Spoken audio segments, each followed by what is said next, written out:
Here we have the classic osprey. Here's a fortress of the Maginot Line, 1928 to 1945. Here's these casemates. A typical Maginot Line artillery casemate block, in this case Combat Block 6 of the Gros Ouvrage of Hochwald. The block is armed with 3 M1929 75mm guns that are orientated to fire along the line of fortifications in order to protect adjacent works.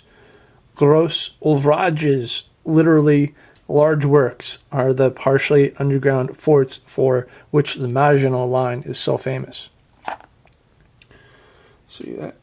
Now, on YouTube, this may be next to the only Maginot Line video in English, so I have the honor of presenting this as an American, because this guff is French, as I reckon you may know, and the Maginot Line is famous.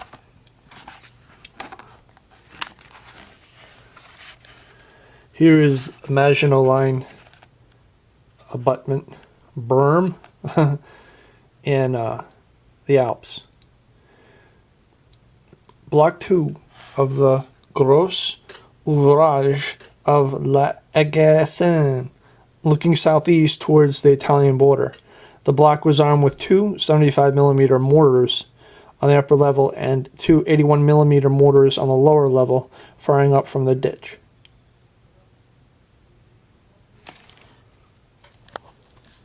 So I guess the mortars fire from here, right? 81mm, and this is like a turret, like a I think it's called a cloche. It's French for bell, and it butts down and then butts up like a mushroom. And it has 75mm guns. For some reason, the French called their howitzers mortars, but whatever.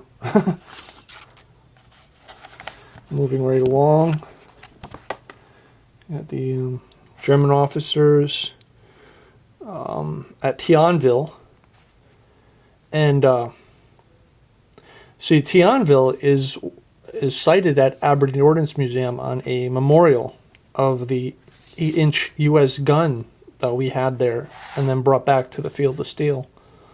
So that's pretty wicked. A lot of stuff was happening in like the same place. Here we have Sus Lieutenant Albert Haas standing next to an unexploded 500-kilogram bomb dropped by a Ju-87 Stuka on the Gros Ouvrage of Schlonborg. So there it is. That looks like something from Aberdeen. And this guy's standing right next to it. And I guess the photographer lived to tell the tale. Here's a cloche. And here you see a like a gun mount in here. Probably there's a gun mount in here too. The effects of armor-piercing anti-tank rounds on an observation and automatic rifle cloche of the Petit Ouvrage of La Ferté, the westernmost and most exposed ouvrage in the Mont Medi bridgehead. Although rounds that did not impact squarely ricocheted off, doing little damage, at least 2 apparent penetrations are visible. It is possible that all or part of this damage was inflicted during German experimentation after the actual fighting ended. So here's ricochet. Here's penetration. And there's penetration. It's a hole. It's all cratered. And the Germans, they just smacked it after they caught it, captured it. And here are Americans at the Maginot Line. You can see the size of it. This guy's looking up at it. He's like looking at it like you look at the Statue of Liberty. American soldiers at the Gros Ouvrage of Hochwald in the Vosges Mountains December 1944.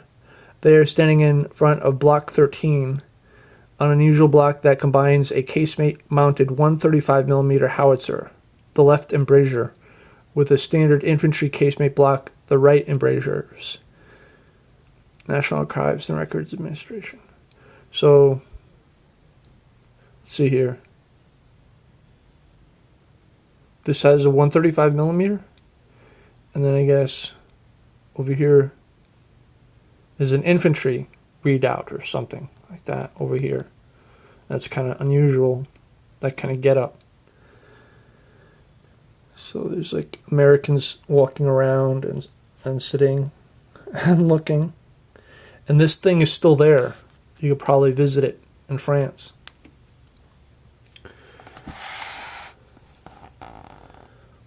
On a recent early autumn day, visitors arrive at the supplies and ammunition entrance block to tour the restored Gros Ouvrage of Schulenburg. See, so you can see the massive cement structure built long ago is still there, and people going inside.